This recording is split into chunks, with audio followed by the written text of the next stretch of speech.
is Terry Bradshaw, quarterback, Pittsburgh Steelers. It's 7:15. There's a new home run champion of all time, and it's Henry Aaron. This is baseball, Major League Baseball. And this is ABC's Monday Night Baseball, live from Fenway Park in Boston, Massachusetts. Looking. He's under the gun. He's tied. He throws. It is.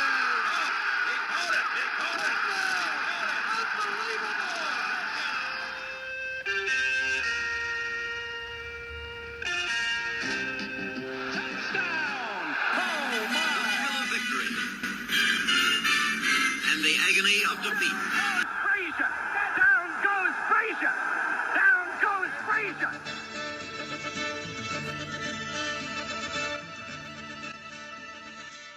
Well, howdy, and welcome back to my favorite time of the week, the Past Our Prime podcast. I'm your host, Scott Johnston, along with my other two hosts, Bill Mahoney and Mark Hoffman. You got it right. Yep, I'm getting it right. Yep. I've been on a good roll for the most part. Taking your meds? Yeah.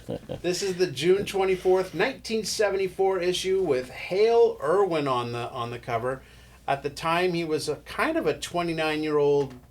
He was on the PGA Tour and doing well, but this was his coming out party. He would win the U.S. Open, and from there he would go on to have a Hall of Fame career. So we'll get to that in just a little bit. And by the way, I say he looks more like an accountant than a golfer with those Still glasses does. and stuff. And Yeah. we all are wearing glasses right now, so we can talk. Which I'm is so wearing funny sunglasses. because he was a football stud. He was. You know, so, He has his Oh, jersey. yeah. He has Yeah. his number. He's in the Hall of Fame at U of Colorado Yeah. and in high school. Yeah, he was a fine football Yeah. player. This is episode 25 that we have done. I couldn't be happier with the show, but today, right out of the gate, I'm going to make a plea to the faithful following that we have. We need more listeners. We need more downloads. We need your help, basically. When we started this, I knew that our show was working at cross purposes to our audience. Who wants to listen to a podcast that is basically a history lesson of sports from half a century ago? If I'm being honest, to this point, basically my mom, a couple of people that Bill met in a hot tub during spring training, and a homeless guy Mark convinced to listen to for a couple of bucks. And While that's we were it. streaking, yeah. If we could get all the homeless people to listen, we'd be in business. So there's an idea, Mark. Go talk to Gavin Newsom, see if he can round up some homeless people to download our show. You got it. Seriously, our demographic is men between the ages of 50 and 80. And you know who doesn't listen to podcasts? 50 to 80. Because they don't have emails or anything else. So we know that. Well, that's not true. The people that respond to me, I have a circle of 10. They're all between 50 and 80. Okay. And they listen. Men between the ages of 50 and 80. I have friends, good friends, who have never listened. I too. think they are afraid that if they download something, they may kill someone by mistake in Ukraine. Give it a try, man. If nothing else, Putin will love you for it. I don't think it's that they aren't good friends or good siblings or good coworkers. Well, if they were good coworkers, I'd have a job, but that's a whole other point. I think they are just ignorant when it comes to listening to podcasts. They figure, I've made it to 60 years old without listening to a podcast. Why should I do it now? And I say, I was right to call you ignorant. I'm just kidding. Go ahead and listen to your AM transistor radio. Something interesting is bound to happen any day now. I think it's NPR. Okay. They all listen to that. They new people didn't pick out over spring You always training. I know, listen to NPR. 91.5 Yes, or yes. 88.7. Yeah, Right. yeah. Our podcast is one of thousands, maybe more. Yeah. Everyone can do one. It takes no talent. Nope. As you And can we're clearly living proof tell. of that, yeah. But I'll tell you this. I started a video production company in 1997 thinking I would do that for a year. And I just finished my 27th year, often with the help of the two guys sitting right next to me, Bill and Mark. And I'm telling you, we aren't going anywhere. We like this. It's fun. It's interesting. It's educational. It's far more than I could have ever hoped for. But we do need your help. So if you have someone who may like the show, tell them about it. Or better yet, grab their phone and show them how to subscribe to a podcast on Apple, Spotify, YouTube, iHeartRadio, Jimmy John's. You can go to our YouTube channel. There's Yeah. you basically can't not find it. It's everywhere. Just put in past our prime and our logo will pop up. Leave a comment, preferably one without cursing, but if you do, that's fine too. If you had told 6-year-old Scott Johnston that in less than 8 months, I would go from just an idea for a show to actually talking with Larry Zonka, Tommy John, Johnny Rutherford, Peter Vesey, Bob Ryan, Bernie Perrant, Stephen Lang, Babe Ruth's granddaughter, well, that 6-year-old would have said, who was Larry Zonka, Tommy John, Johnny Rutherford, and Babe Ruth's granddaughter? But you get the point. We need your help. If it won't work without it. We thank you for listening because obviously you're the people that we're reaching, but we just need more. So it means a lot to the two guys next to me and myself. Tear. Okay, I'm done. How are you guys? Awesome. That's great. Awesome. Yes. Good.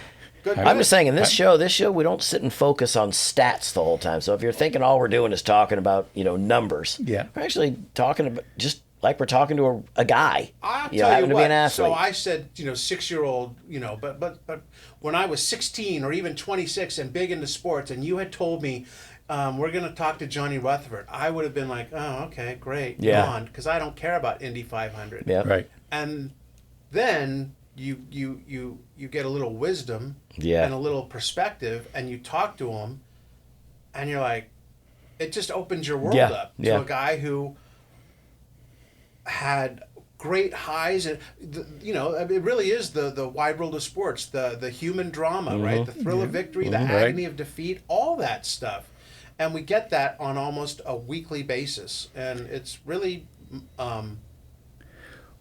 uplifting. Well, what I find interesting is that so we were talking about. I actually find having Hale Irwin's 16-year-old caddie at the time on the show more fascinating than even Irwin, because it's more human interest, I guess, than sports.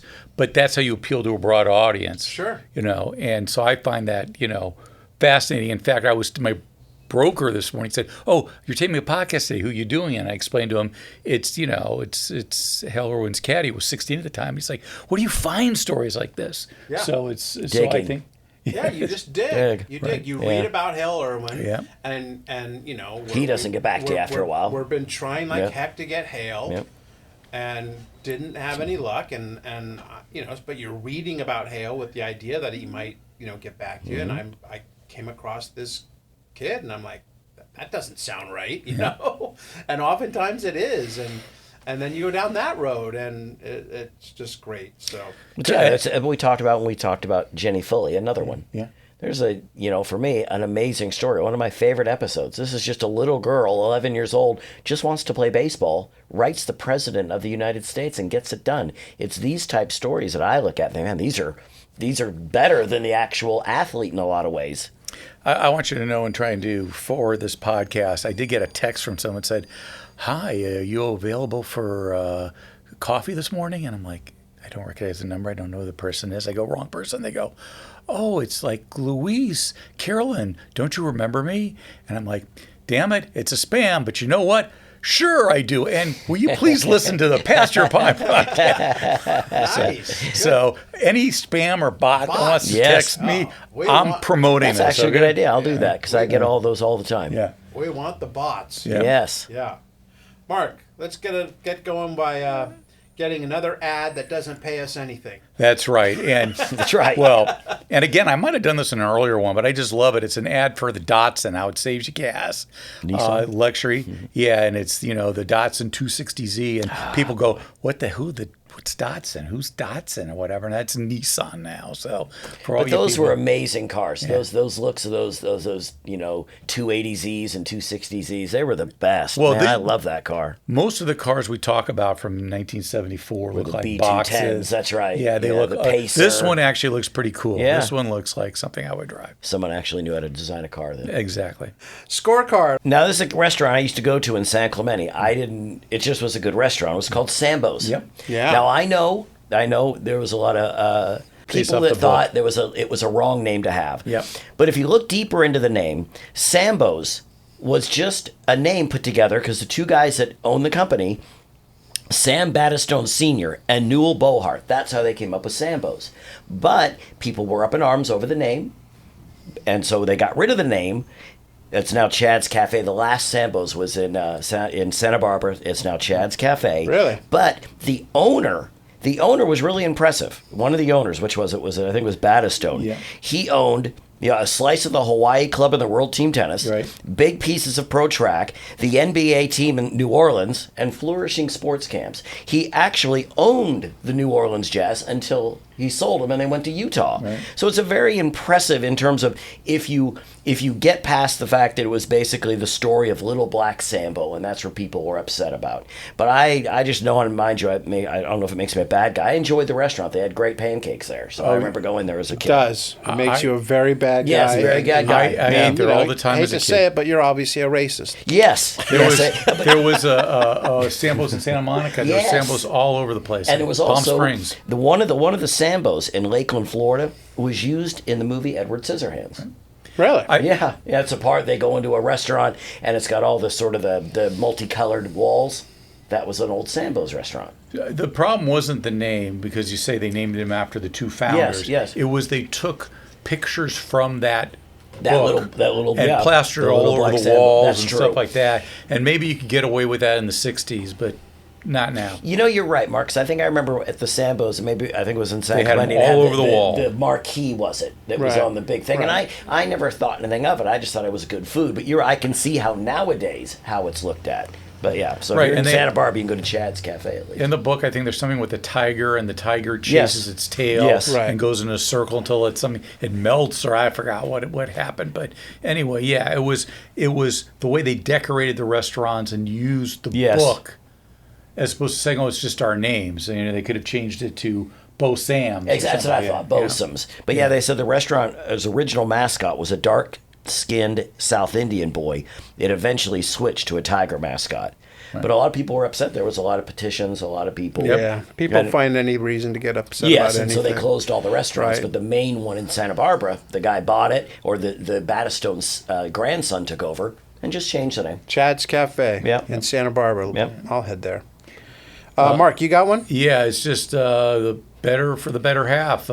So they officially made it that girls could play Little League Baseball. And, we had Jenny Foley on the show, and the first girl to legally play Little League Baseball. Yep. So it was finally time, and they finally decided not to fight it anymore. And so they deferred to the changing social climate, and they will permit girls to join their teams. So, it took, till 1920 to get women the right to vote. So I guess it took to 1975 to get them to play Little League Baseball. It's amazing how These you things look at it, they take a long time. Right. And And then when they do it, then everyone jumps back on the bandwagon. Going, I meant to do this years ago. This is Yeah. something I've been pushing for. No, it's been 20 years. Yeah, You no. The didn't do key anything is to about it. be vocal about things as they're happening. Yes. Anyone can Yes. look in their rear view mirror and be like, "Oh, we should have done this a long Yeah. time ago." That's pretty easy, but right. they said it. Mark, Pat McGuire, who was the wife of Al McGuire, the Marquette head basketball coach, and later a great, analyst on NBC Sports. Anyway, Al was starting to ride a motorcycle, and just for the fun of it, okay? And I guess he kind of fell off of it. And she said, I guess it was just a combination of Al's age and that big motorcycle. And she goes, that's quite a generation gap right there. yeah, it's so funny because with motorcycles, they're so dangerous, right? And I'm not saying they aren't. Right. But that's the thing. But really, what it is the people who ride motorcycles they're thrill seekers. A lot of them. So they're the danger. The motorcycle is the vehicle, literally, to the danger. But I would never ride a motorcycle. So a motorcycle for me isn't dangerous because I would never be put in that position. But some people love their motorcycles just because it gives them freedom. Right. They Yeah. feel that freedom, and it's. My stepfather was a huge motorcycle guy. Oh, is that right? Oh, yeah. He used to pick me up from Little League practice. I'd ride on the back. And it never appealed to you? Never. Yeah. We did dirt bikes, but I was just never really good at it. My sister was phenomenal, but I wasn't. So it never really took with me. Yeah. And we had 5 motorcycles in our garage, Wow. dirt bikes. So, yeah. And like I say, my father-in-law raced motorcycles. Yeah, He that's still right. has a motorcycle. And my wife even rode motorcycles. I mean, her mom rode motorcycles. So, and my thing is the way I drive a car. If I rode a motorcycle the way I drove a car, I'd be dead. Yeah, we'd be saying goodbye to you. Yeah, so yeah, that's probably not a good idea to get me on a motorcycle. All right, our cover story, Hale Irwin, sole survivor. This is about what has become known as the Massacre at Winged Foot, which is a golf course just outside of New York. Bill, as you mentioned in an earlier episode, Johnny Miller the year before shot a final round 63 to win the Open. And the thought was the Open is supposed to be our hardest tournament. We need to make it harder. And they did. And that's basically what they did. They basically made the greens what it sounds like to me, like almost like anthills on a miniature golf course. Like they were just up and down, and people were shooting. Well, put it this way: Hale Irwin wins it, and he wins it at 7 over par. And some of the golfers, I mean, you think of the guys that didn't even make the cut. They said Lee Trevino, Billy Casper, Gene Littler, Tony Jacklin, and then other guys, we've talked about him before. Rod Curl didn't make the cut. A lot of these guys didn't. And then if you go on the first tee, the first hole, Jack Nicklaus shoots a 4. Yeah. And they knew then. They said if the Golden Bear, isn't going to start off well, what chance do we have? Yeah. And so it really was a back and forth contest, and Hale Irwin just sort of, outpaced everybody else. Yeah. So I don't know what par was at this tournament, because that's the beauty of 280. golf. Yeah. No, so 70. Yeah. Yes, because a lot of golf tournaments 72 is par, some 71, and this one's 70. So that makes the score much higher. If par had been 72, Then he shoots a 1 under. yeah, he shoots a 1 under. So that contributed to also the high scores. Yeah, but it doesn't seem like a fun day for the golfers. And again, it's just like you're watching a different sport. Do you like a lot of scoring in your sport, or Right. do you like a lot of defense in your sport? And that's what this is. Do you like someone to win a tournament 20 under par, or do you want them to win it over par? I think, and not saying I watch a ton of golf, but I want the courses to be challenging, not Yeah. impossible. Right. Yeah. You And know, this I seemed to be. In the impossible Yeah. realm. Yeah. And obviously, it turned out well for Hale Irwin. I just thought at the end of the time, Hale Irwin taps in, wins the tournament, takes his ball, and throws it down the fairway. And he never got that back. He said he looked back and he threw his arms in the air. And then he goes, I was so excited. I just threw the ball down the fairway. Just threw it. He goes, I always wondered what happened to that ball. Because you Right. think that's a keepsake right Sure, there. Sure. Once again, the writing of SI, and in this case, the late, great Dan Jenkins, is so good. He starts the article off saying, all week they kept climbing wearily out of the deep bunkers, poking their heads around trees and yelling at their putts to stop sliding toward New York City. They were the best golfers in the world, but they looked like men waving at taxicabs to take them away from the scene of an accident. These writers are so great. Right. They're such great wordsmiths. And as you mentioned, Billy, Nicklaus begins his tournament by tapping his very first putt, a swift 30 feet past the cup, bogey. He bogeyed the next 3 holes. So he's +4. That's Jack Nicklaus. Through 4. Yeah, that's Jack Nicklaus, man. And he was never a contender, nor was Johnny Miller, who opened with a 76, closed with a 77, and barely improved in between.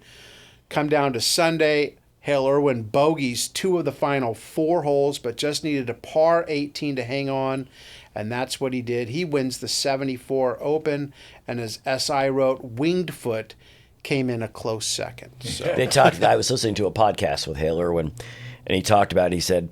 He goes, you're not supposed to do this. He goes, but I'm looking at my competition. And he goes, I looked at Arnold Palmer and thought, he's old. He can't stay with me. I looked at Tom Watson and thought, he's too young. He swings too wildly. And he goes, you start getting ahead of yourself. And he goes, you have to catch yourself. Because you're thinking, no, I can beat these 2 guys. And he goes, that's Arnie that I'm saying that about. So it was sort of fun to think that even though Irwin was, he ended up winning. Yeah. He ended up winning. He was actually had that in his head. Yes. And, Yes. He's 29 years old, and he finally wins his first major. But that just opens the floodgates because he wins it two Yeah, more times. he does. And to me, the most amazing thing was him winning in 1990 when he's 45 years old. And also one of the most famous golf shots of all time. He had that 45-foot birdie That's that right. forced a playoff, and then he won the 18-hole playoff. And I remember we used his reaction shot on the opening for Sports Final because it was such a great reaction shot Right, after he right. sank it. Well, think of it this way. One of the last episodes we were talking about, I think it was just last week, Arnold Palmer and the trouble he had in one of the opens when he really thought he had a chance, and he was 44, and he never won again. That's right. So for Hale to do it at you would think in golf that you could just keep going. And it says, I know you say that, but 45 is not old. No. It's in a lot of ways the prime of your life. So it's hard to think that, man, at 45 is like, dude. And I think he's done. And I think they saw the marketing, and the senior tour got created, and think Yeah. of all these great golfers. That's right. So you sort of got to enjoy them more. Right. Yeah. And Hale, I think, did very well in the senior tour. Yes, he did. I think he's the all-time leader. But you had mentioned wins. earlier that he was also a really good football player. Yes, he was. He was two-time Big 8 defensive back Yep. in 65, 67, and then he won the NCAA golf championship in 67. Yep. And in 65 and 66, he was all Big 8 defensive back at Colorado. So he was an athlete. He was an athlete. Yeah, absolutely. Yeah, he said when he all he cared about when he played football was he didn't want to hurt.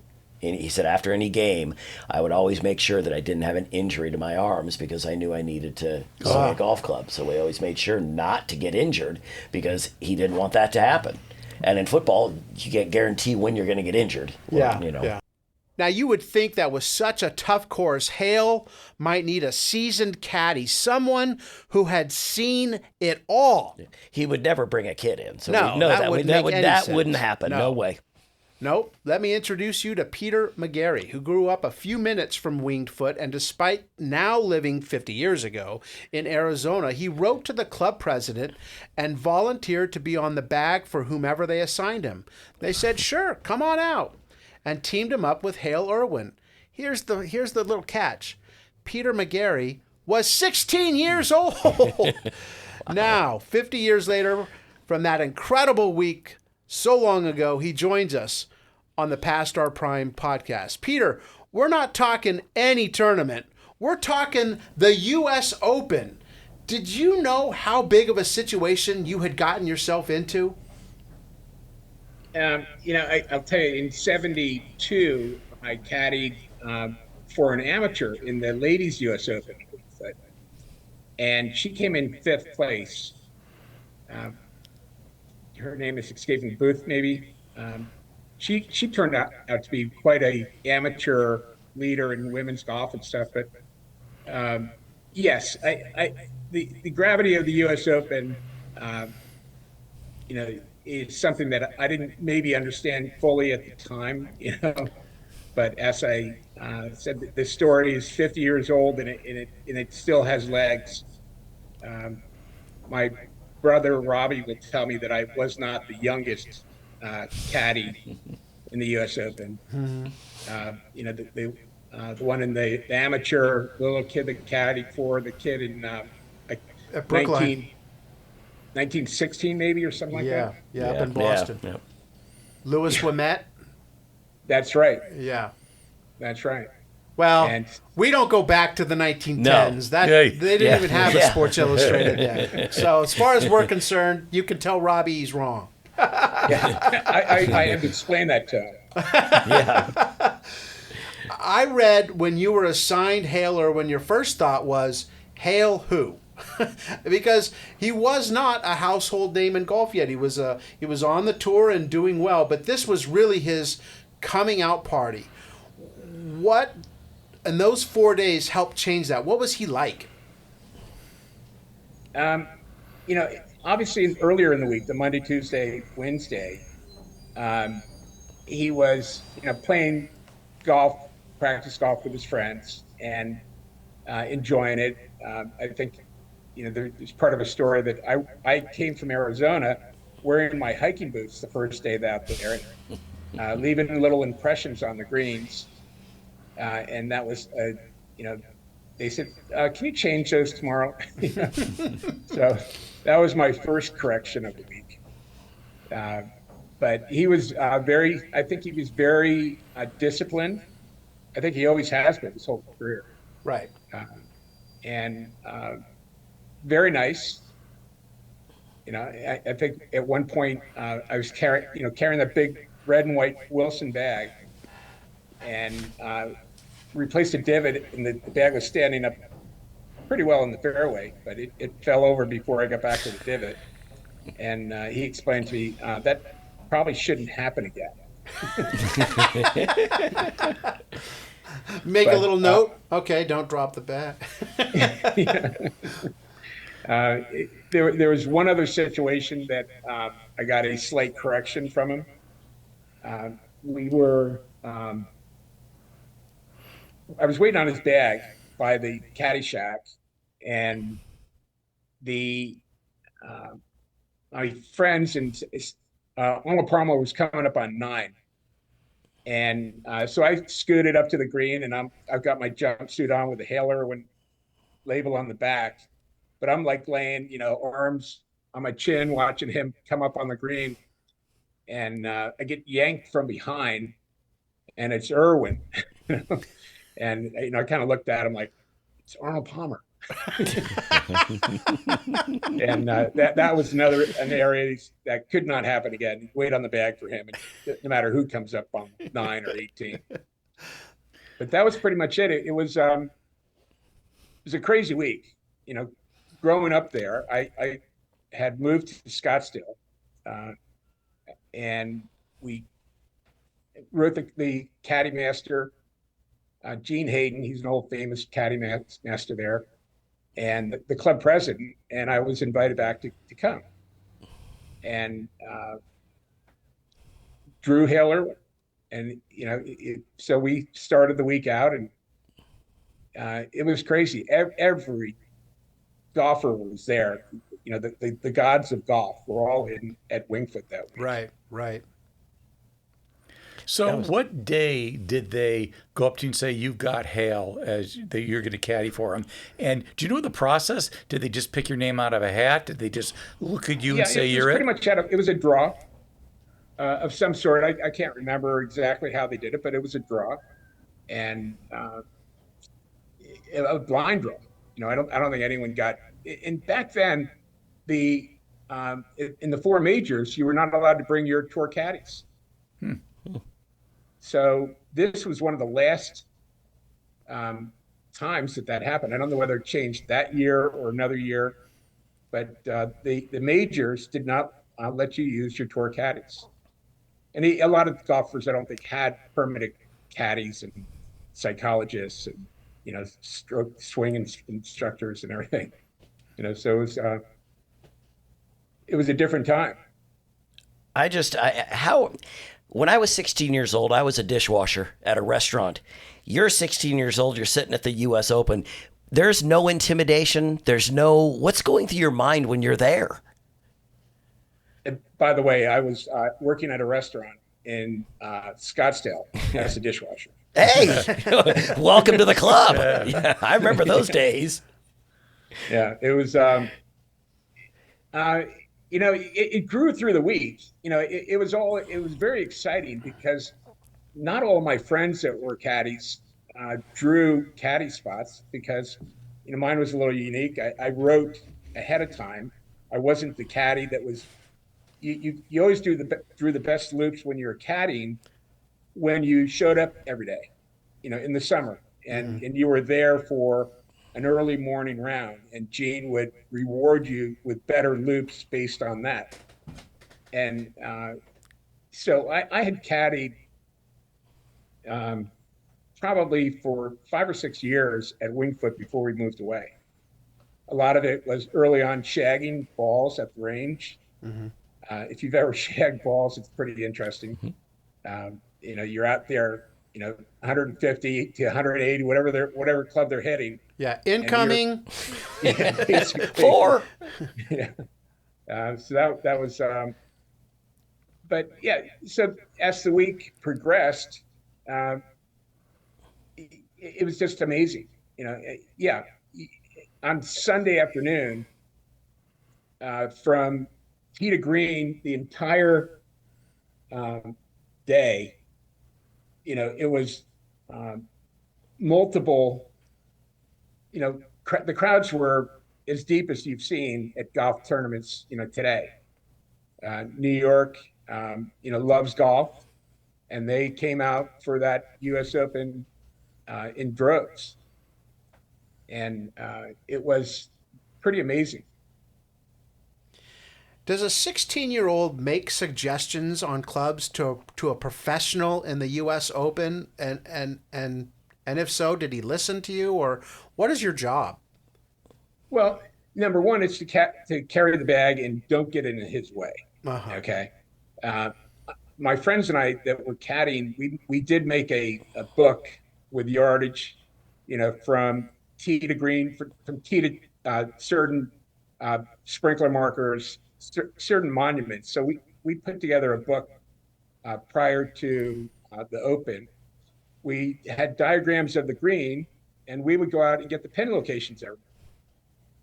So, a simple diagram, hand drawn of the green and the size of it and the shape of it. And I would put like an O where the pin was that day. The next day, got a little X through the O and put another O on the green. So not the caddy books that you see today, Right, or the yardage books.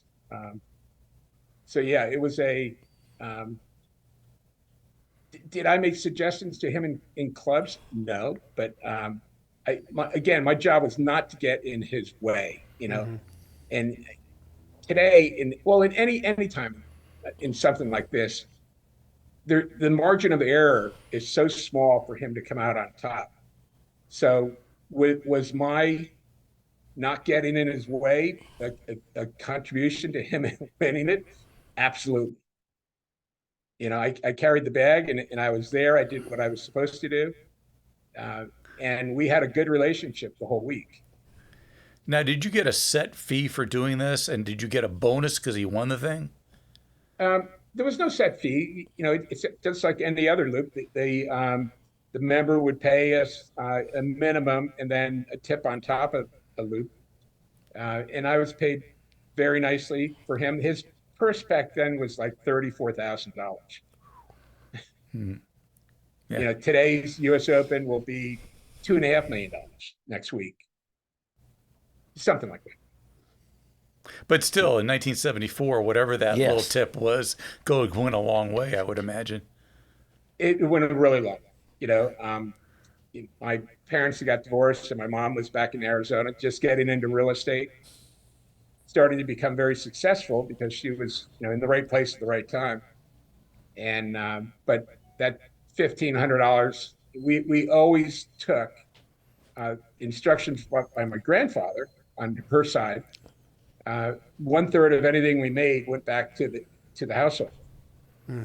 So that was nice for her. She, I think we got brand new tires for her old Country Squire wagon or whatever it is wagon for her back then. That's great. Is there any, on the course, you're with Irwin, is there any putts that you remember that come to mind that stand out? Hey, sure. On Sunday, we were playing a little known guy named Tom Watson. We were in the final group. And Tom Watson was like 24, Irwin was 29. And he sunk a putt on 9 for a birdie, a big looping putt. And I think that his character of that Hale Irwin, like the charge that is kind of running towards the hole a little bit. I remember that putt very well. And that was where we either took the lead or we had the lead. Watson had a 2-stroke lead to open Sunday, and we caught him on like the 4th or 5th hole. But the putt on 9 was a monumental putt. Now you're going to the back nine, and you have a real shot at winning this. What was that like? That had to be stressful and exciting and everything all wrapped into one. Yeah, I blacked out. I wasn't really there. Out of body experience. Pretty much. I mean, it was there. I had a pretty good gallery on my own because growing up in the area, Larchmont is just 15 minutes away, and all my childhood friends from the manor were there and cheering me on. So yeah, and we were getting reports of what was happening because you don't have the electronic scoreboards. It was all like the placement cards on the scoreboards. So we were getting updates. It was an incredible week, a magnificent day. So yeah, I mean, one hole after another, it kept getting more and more exciting.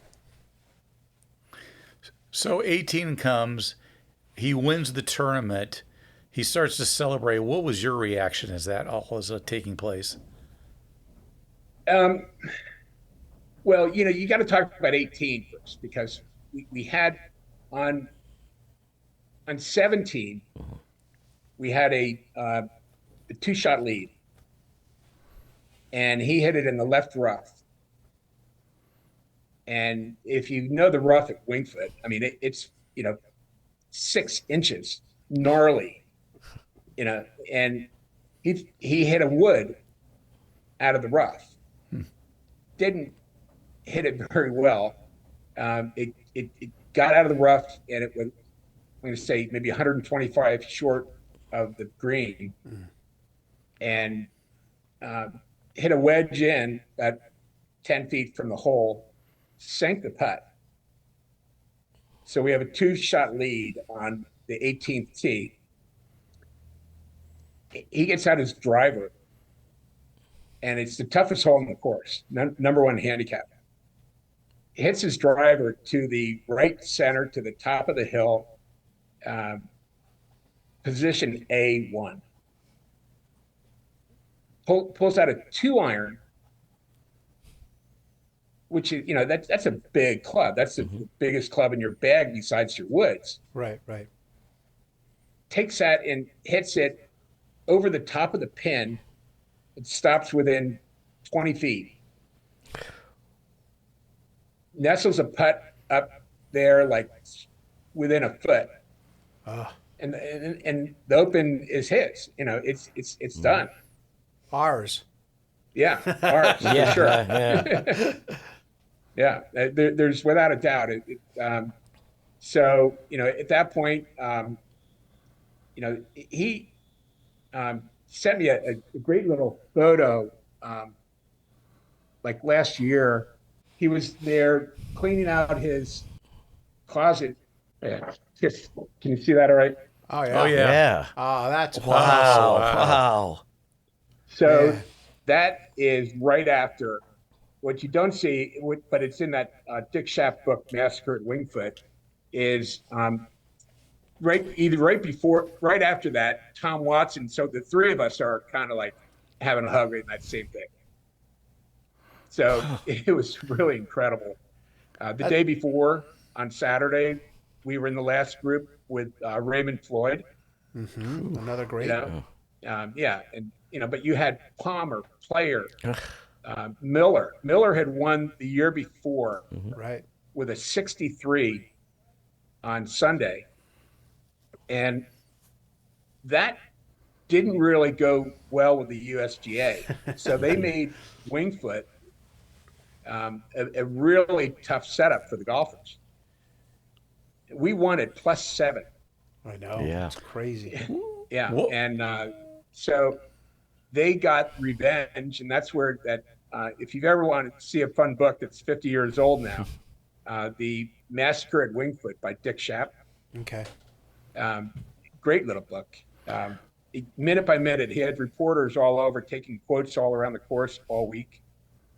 it was a crazy week. We were there again in 2020 during COVID. Huh? They had it at Wingfoot, Mm-hmm. and my son Ben bugged the USGA so much, telling him about this story, that we were the only two non-member volunteers at Wingfoot in that September. Oh, They wow. moved it to September. So my son Ben and I, we worked the range for an entire week, Monday through Sunday, and then we would go out and follow the golfers all afternoon. It was eerie to be on 18 on Sunday afternoon, and there was no one nobody there. on the whole course, or nobody Wow. on the whole hole. Yeah. Wow. It's pretty crazy. Nice. But 74, this story came up. I can't tell you how many times over the years. I'll say it once in a while. I'm playing golf with some people that I don't know, and at some point it'll come out. It's not like I throw it out there every time, and they're like, "Yeah, whatever." I was just gonna say. Tell me about the week, the month, the year that followed. I got to think that you puffed your chest out just a little bit more. And I'm thinking that dishwasher's job wasn't quite as exciting after your week at Winged Foot. Yeah, I'll just play a note on that dishwasher comment. So I get back to Scottsdale, 3 or 4 weeks later, and the Arizona Republic sends a reporter to write a story about it. And I have my jumpsuit in my hand. I'm sitting in one of our chairs in our living room, and they took a story, and the byline on it is "Dishwasher strikes it rich." That's what the media does, right? Yes, yes. Yes, and we are. Yes, we are the media. It's us. That's us. We're the evil media. Yeah. But that I don't have that article anymore. I could probably find it in the archives, but it was sometime probably in June or early July that came out. Then there was another story because now I'm a pro golfer, right? Right. So I enter a little youth tournament, and the article that comes out is Irwin's caddy gets beat by 9-year-old.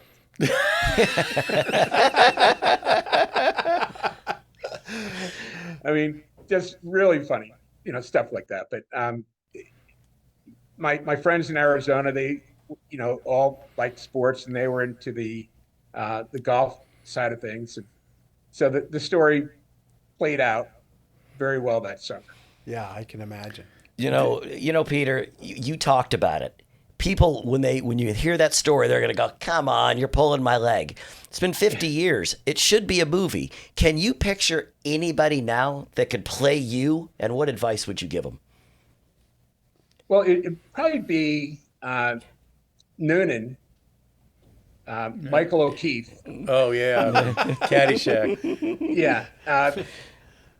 The O'Keefes grew up with us in Larchmont. No, really? Really? Yeah. Oh, yeah. And so the role that Ray is his real name, but Michael O'Keefe is his screen name. He was like in the St. Augustine's play. He was like Peter Pan, shooting across the thing. And, he was acting, but he also caddied. He caddied at Wingfoot. Oh, that's funny. Oh, wow. Yeah. So him getting that role had something to do with Wingfoot. And, we all worked other jobs at Wingfoot when we could. We would work the banquets and that kind of stuff. So, some of the stuff, Ray talking with Chevy Chase and all the other guys in that movie, he had I think he had some help with the script in there. But yeah, it was pretty cool. I'm all for a Caddyshack Yes. 3. So you are. Yeah, you're. Yes. Yes. I told Starring the story. Peter McGarey. But hey, did Hale ever say, "Hey, we got to do this again," or "You need to caddy for me again," or anything like that? No, I ran into him at the Phoenix Open in '75, I guess it would have been. And of course, my mom wanted to invite him over for dinner.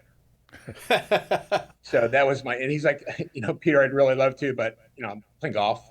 Yeah. Golf tournament. To have all of that, there, like it's all That's amazing.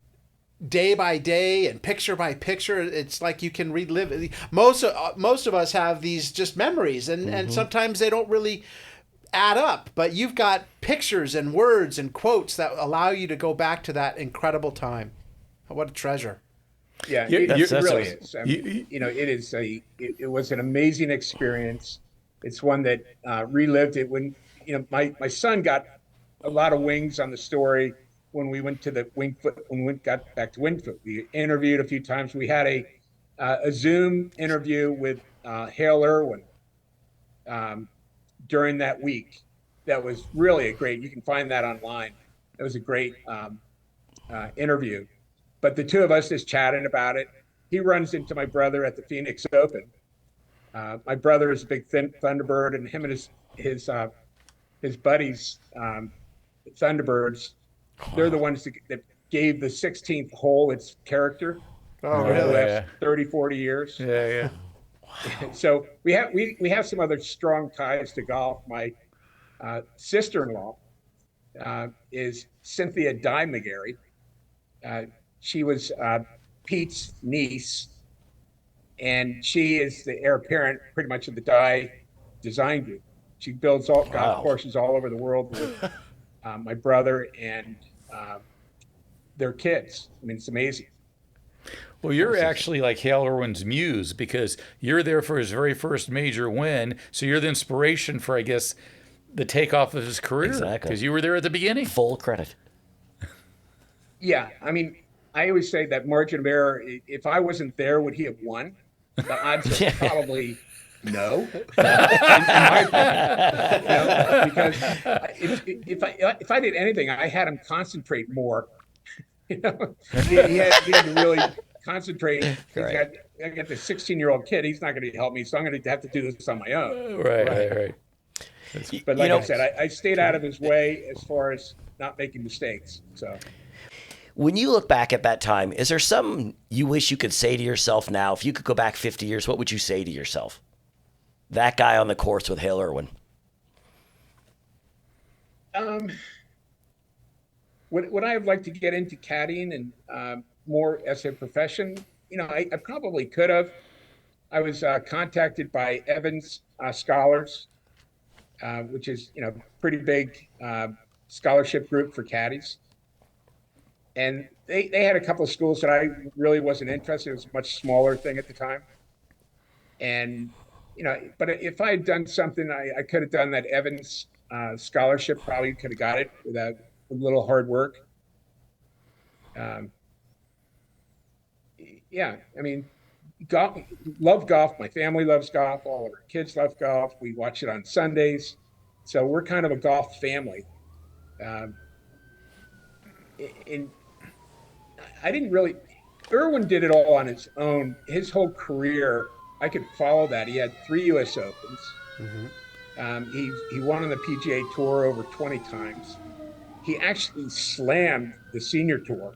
Yep. He had the record of senior wins until Bernard Langer, I think, passed him last year. And he always had that character. When he won that one U.S. Open in maybe 1990, ran around the green. He didn't win it there. He actually sunk a big putt, and then he got into playoff and won it. Just incredible memories relived through him. So we do a little segment on the show called 50-50. It's a little trivia game. You get a 50% chance of getting a question right from 50 years ago. So Pretty easy. It's either true or false or A and B. Pretty easy. So 50 years ago, one of the most popular shows on television was Columbo. Do you remember Columbo? With Peter Falk? With the raincoat, and he'd always solve the crimes. True or false? Peter Falk was actually a really good golfer and played in a lot of pro-ams. I don't know. He was a little goofy. I'll go false. No, it's true. You see, that's called acting. And he actually, there's an episode where he shows off his golf swing.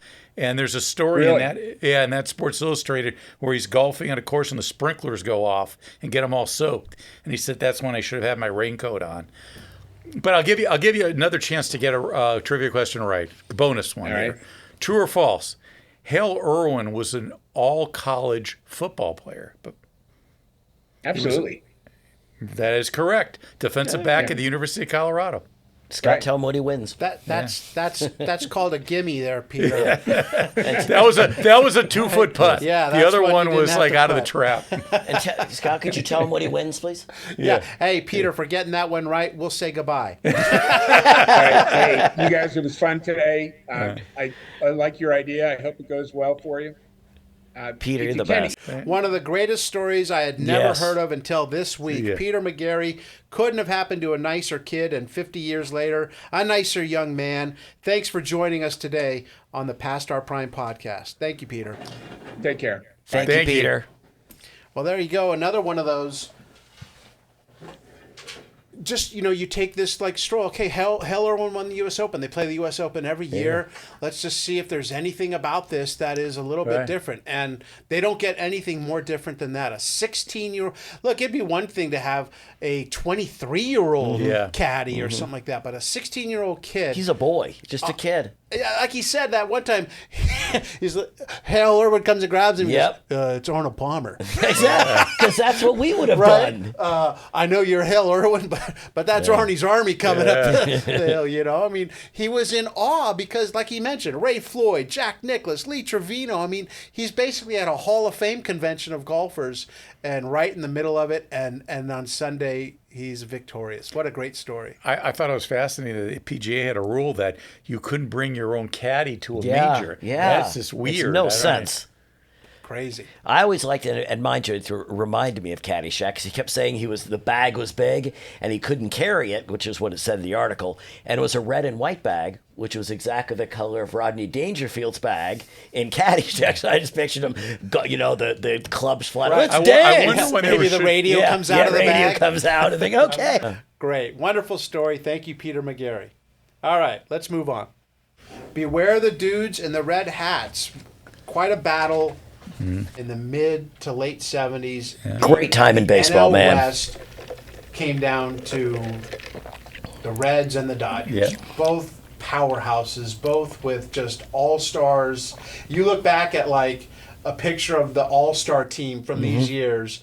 And Reds, Yeah. Dodgers and It's a little and red, Reds. white, and Dodgers, blue. Reds, Yeah. and Henry Aaron. It was just, but it was that big. I mean, I don't know. I'm sure someone's done it. What they would be paid nowadays if they were on that team right now in their prime? What would be the salary of that team? Oh, yeah, you probably couldn't even have them all together. right? Exactly. 74 was the Dodgers, 75, 76 the Reds, 77, 78 the Dodgers. So it was just this incredible battle between Yeah. the two teams. What were we going to say? I would say in 73, the Dodgers led the Big Red Machine by 11 games on June 30th, and since he chased them down to win the division, they plan on doing it again this year. It's not like they're struggling. They have the second best record in baseball, but they're behind the Dodgers by 7 games. So the Dodgers were just a juggernaut at that point. That's what baseball's done right. They've now opened it up more teams to get in. Yeah. Because in those days, you finished in second, you were done. Sort of like the Yeah, Giants many years ago that won 103 games and they went home. So baseball's done that correctly because those two teams should have been in, both of them. Right. The Reds could have won the World Series. They could have. They were Yeah. that good. But so they finished the year 98 and 64, 4 games behind the Dodgers. And in the article, they have the second best record. They finished with the second best record in all of baseball, better than the other 3 division winners. Yet they couldn't go to the playoffs. Yeah, better than the A's, who won the World Series. Yeah. It might be nice one day to get a former Dodger on just to talk about that year. The Penguin.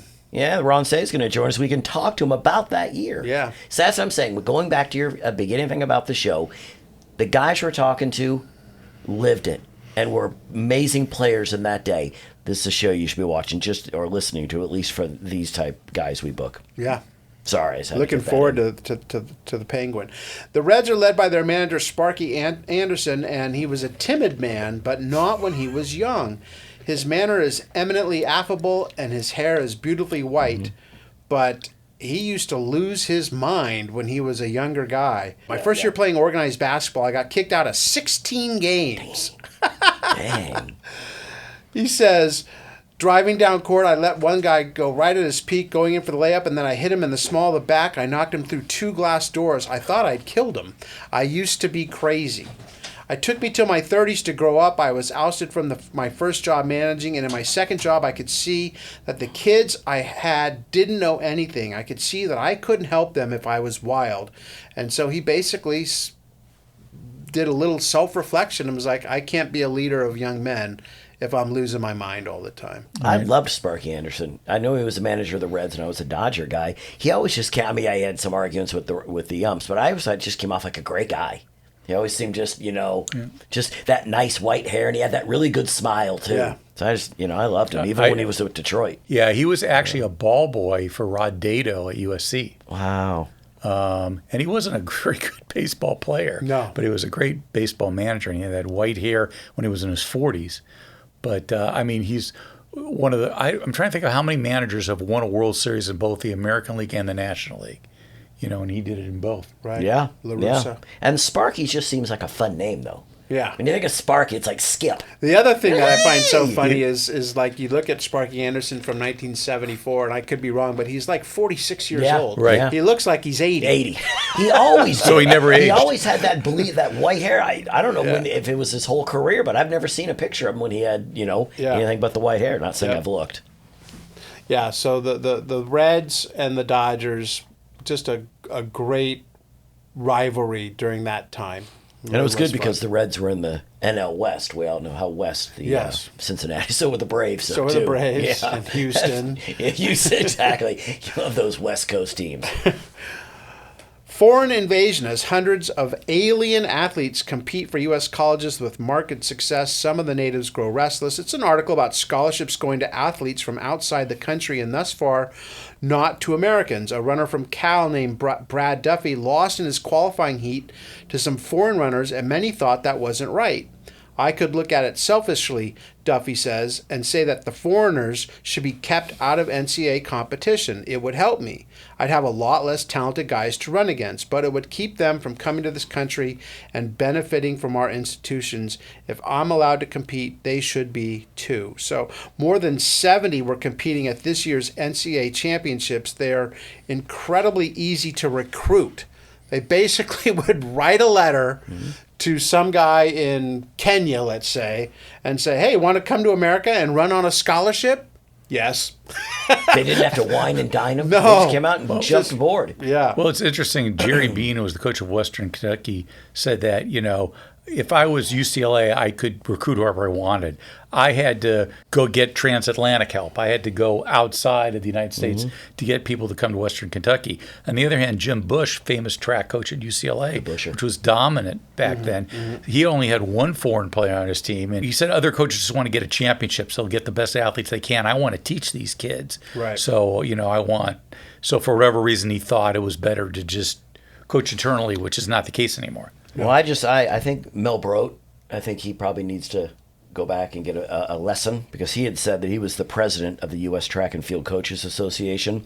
He said the American National Championship ought to be for Americans. At the last cross-country championships, half of the first 25 finishers were foreign. That means they became All-American. How can you be an All-American if you're not even American? Sign of the times. I know it is. Yeah. I know it is, because if he said that nowadays, bye. And I'm saying, Mark, you watch UCLA. Do you have any idea who the foreign players are? No, you just want your team to win. Right. I don't look at a team and go, oh, wow, I really like North Carolina, but that guy's from Zimbabwe. I mean, you can make the argument that, especially for public institutions where your tax money is going to the schools to help pay for these scholarships, that they should go to let's say UCLA should go to kids in California. That's what your taxes are going to. So I see the argument. I think people prefer having their programs win. The people who go to UCLA, I could care less. Yeah, me too. Yeah, me too. So you have to take in the greater good. Yes. And I think there's a fine line between trying to win and having some, I think there is a problem when it's all. No, Either that I way, agree. right? I agree, but I'm saying all these coaches' jobs are now on the line, though. Oh, so that's if they don't get this foreign guy, and then they get the guy from Encinitas, he loses his job. It takes more than a letter to get these guys. There's competition. Right. Back then, it was just, Well, it's interesting. They did a study, and in 2021, and they said international students made up 30% of the top 10 finishers at the NCAA Outdoor Track and Field Championships just 3 years ago. So, and you also read about the guy. They said the NCAA stripped Howard University because its 1971 national soccer title, partly because of the number of Howard players had been foreigners. really. So they were, NCAA was coming down on it. People section. Mark, you got one? there's a lot. Let's see. I'll do, because I know you guys got a lot. This is my favorite name for a ball player. So apparently, the New York Yankees in the 17th round of the free agent draft selected a right-handed pitcher from Pittsburgh, not Pennsylvania, Pittsburgh, Kansas. And his name was Samuel Mishmash. That's a great name. Mishmash.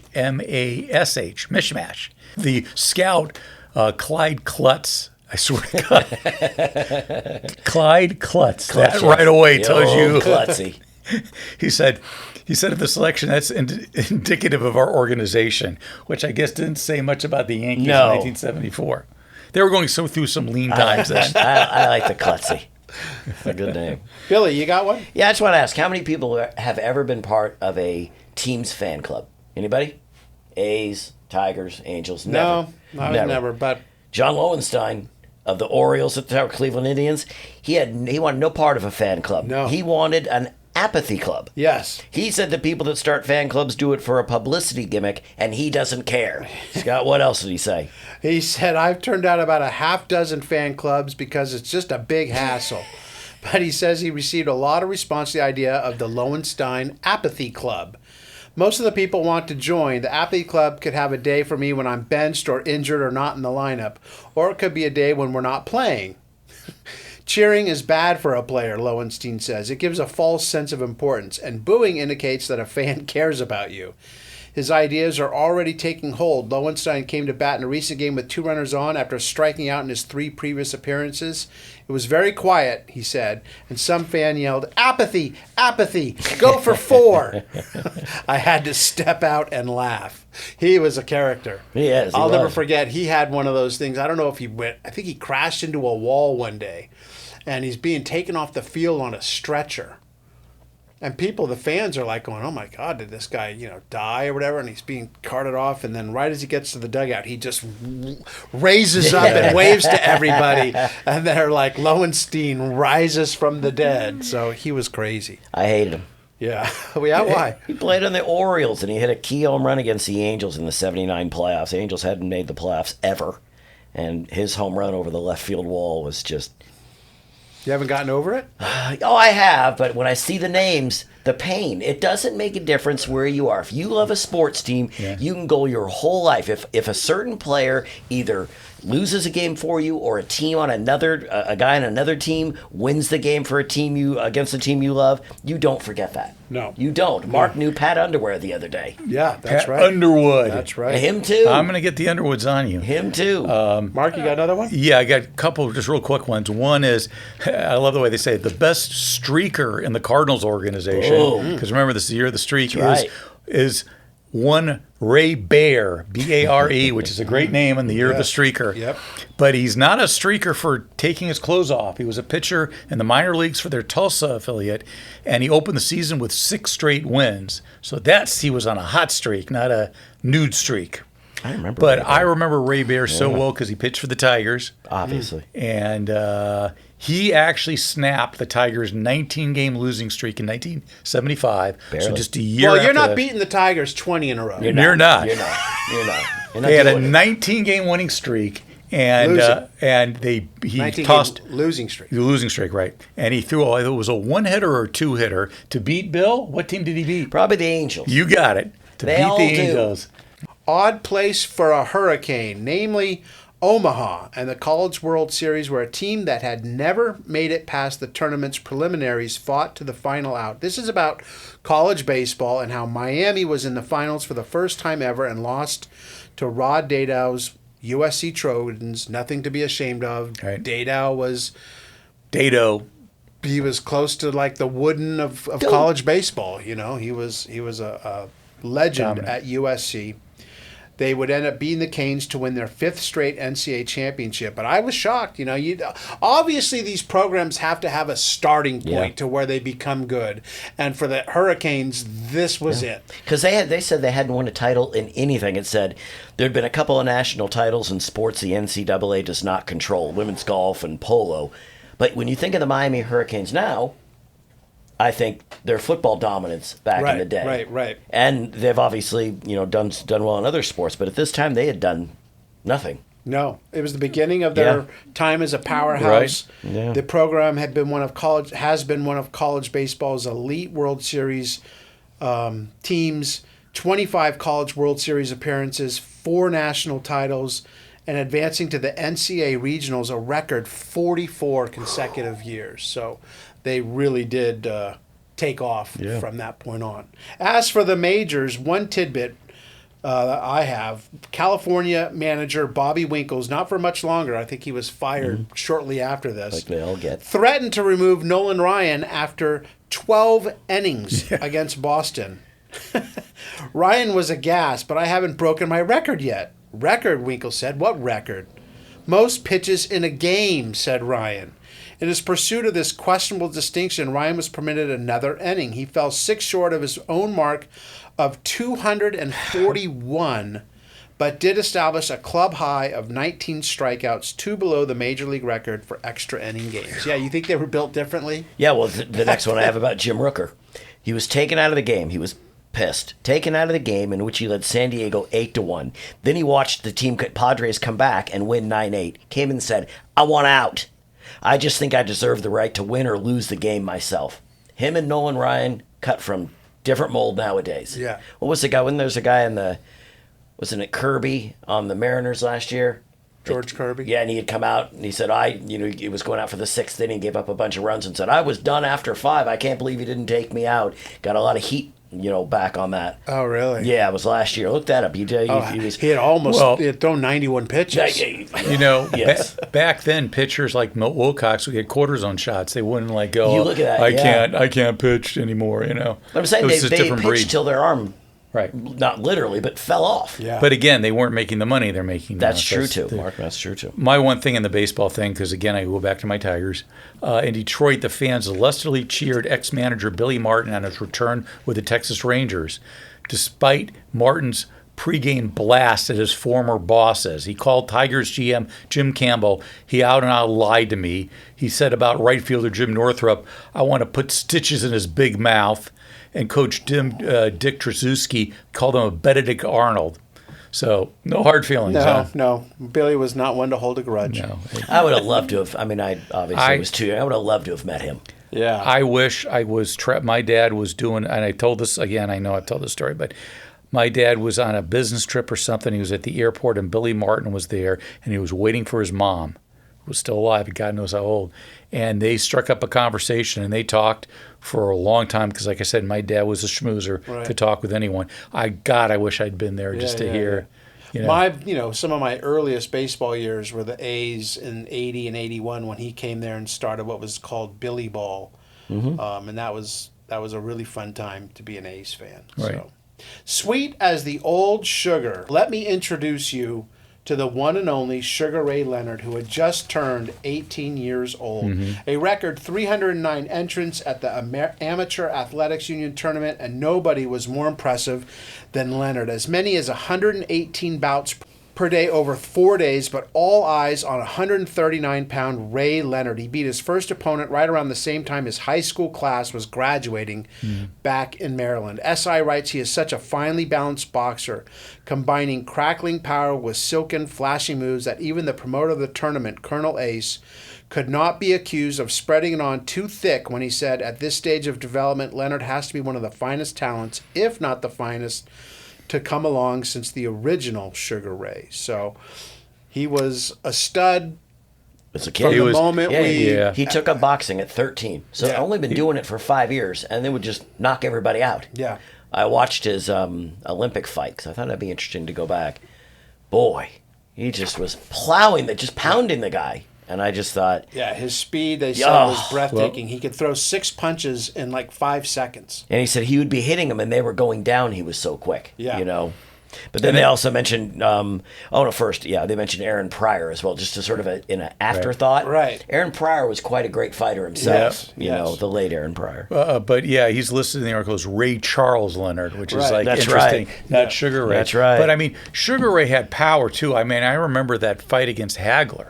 Oh, yeah. In 80, Yeah. That was 81 or 82, and that was a 14-rounder, and you know that was an unbelievable fight. So he wasn't just quick; he had power too. When Yeah, he was that's what 15, he lied about his age so he could fight and advance to the quarterfinals of the AAU championships in 71 against boys much older than him. He is 81-3 as an amateur. In this year's finals, he took on Paul Sherry, who was 4 years older than Ray. Didn't matter. I just wasn't ready for his speed, said Sherry. He hurt me with his right hooks, and there were some good lefts in there, too. Let's face it, there was everything. I'll have to wait and see the films to find out exactly what he was hitting me with. Well, I love the quote from David Jacobs, Leonard's coach. He says, Ray can rip off 5 left hooks in 5 seconds, 6 seconds if he's coasting. He hit one boy in Ohio with a cruncher and then hit him 4 more times while the boy was falling. When you have to see the film to Yes, find out yeah. Yes. what was the damage, you're in trouble. Sugar you is know at that point that you are fighting someone who's on a different level. And he was another one of those, when he fought, it was an event. Oh, yeah. Growing up, I remember when Yeah. the first fight against Hearns? Thomas Hearns was on TV. Yeah. And a friend of mine's dad got the fight, but he wouldn't let us watch it with him, so we had to listen to the KFWB Sports every half hour, Right. and they give an update on that. But Yep. he was event TV. But Says Leonard, all I have on my mind right now is going to the Olympics in 76 and winning the gold medal. Fast forward to 76, and that's just what he did. So I'll never forget him holding up those flags after winning the gold. and they talked about the U.S. Olympic team that he was on, that it also included Leon and Michael Spinks, Spinks. Howard Davis, Leo Randolph, Charles Mooney, and John Tate.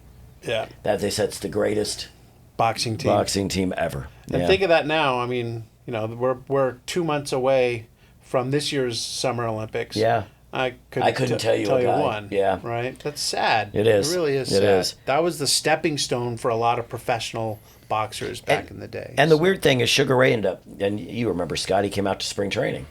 Came out to Tucson back in like 04, 05, and was throwing out the first pitch for the Rockies.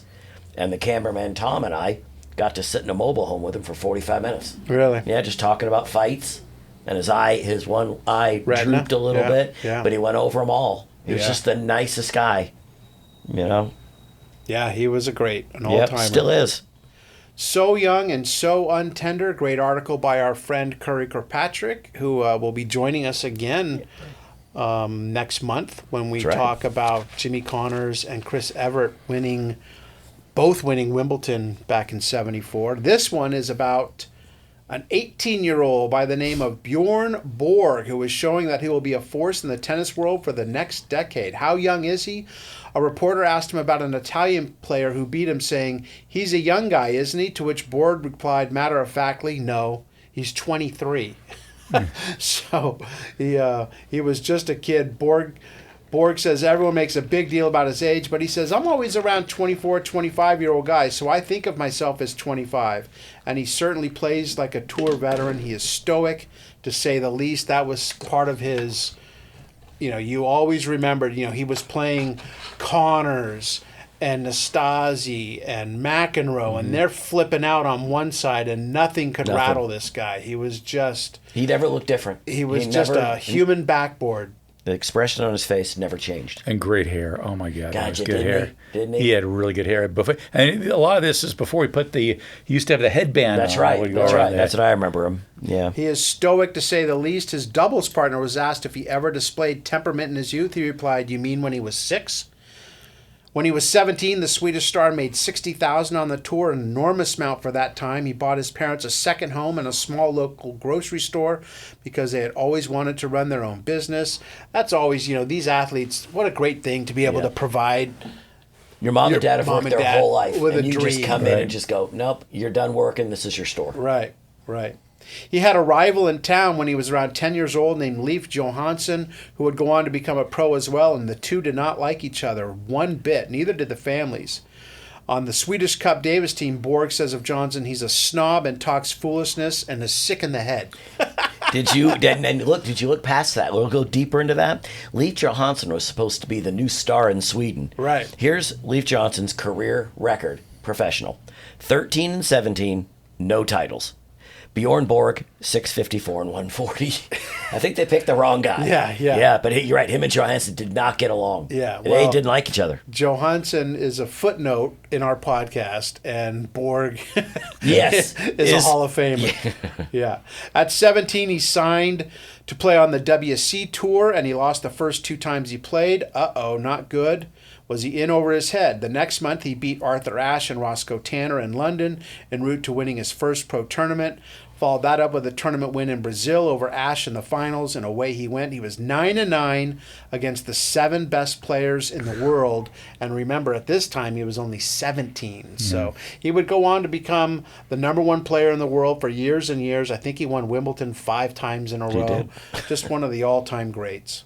Yeah, French Open 4 And a times in a national row. treasure in U.S. Sweden. Open 2 times in a row. Absolutely. Basically, Bjorn Borg and ABBA. For the record, Billy, you got anything? Bruce Jenner. Who? Oh, yeah, we remember Bruce Jenner, don't we? Is he related to Caitlin? He might be. Came from behind with a decisive second-day performance to defeat Jeff Bennett in the National AAU Decathlon Championship at Richmond. So, wonder whatever happened to him. I know he was on Wheaties boxes when I was growing up. I think a lot's happened to him.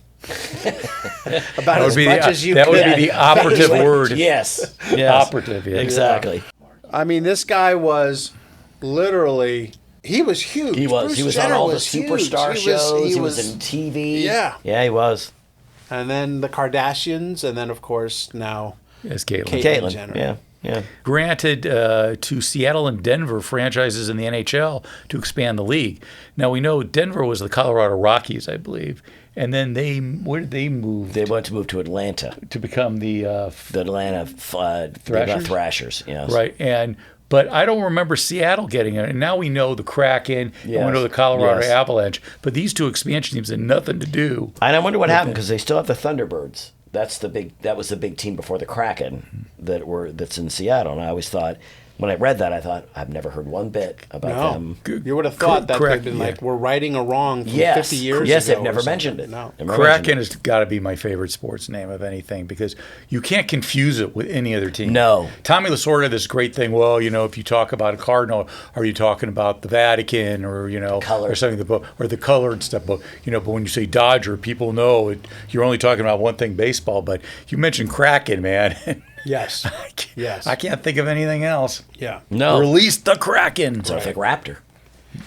Faces in the crowd, Billy. Oh, yeah. I love these for some reason. Butch Edge, just a pitcher, was drafted by the Brewers, played 1 year with the Blue Jays, but pitched 1 complete game. He outdueled Jim Palmer. Wow. His first win was versus the A's. He had 3 wins in his career. He beat Palmer, as I said, Mike Norris, and Nolan Ryan. Wow. I'm saying, it's like when I look at these guys, I think, no matter what you say, oh, he didn't pitch very long in the big leagues, that would be my lead everywhere. Right. Yeah. Beat Nolan Ryan. Beat Jim Palmer. These are 2 of the greatest pitchers of all time. Yeah. And Butch Edge only played 1 year. But this is what he got to do, and I think that's just the coolest thing. Well, He the did. other thing that's great is when you go and research this, he could have beaten Dave Freisleeben. yeah, right? You Yeah. could have beaten someone you'd Yeah. never heard of. Yeah. But when you see it, you're like, oh my gosh. Yeah, Nolan Ryan, that he can sit with his grandkids and they go, you played in baseball, Dad? Yeah. Here's my game against Nolan Right. Ryan. Watch Or this show him the whole complete game against Jim Palmer. Right. Just amazing. Awesome. All right, that'll wrap up another wonderful edition of the Past Our Prime podcast. We want to thank our guest, Peter McGarey. What a story there. A 16-year-old caddy and he wins the U.S. Open on the bag of Hale Irwin 50 years ago. Time certainly flies when you're having fun. That's what we're doing. We're having fun each and every week here on the Past Our Prime podcast. Mark, say goodbye. Goodbye. Billy? Goodbye. I'll say goodbye. Thanks, guys. Appreciate you listening. See ya. We're Past Our Prime.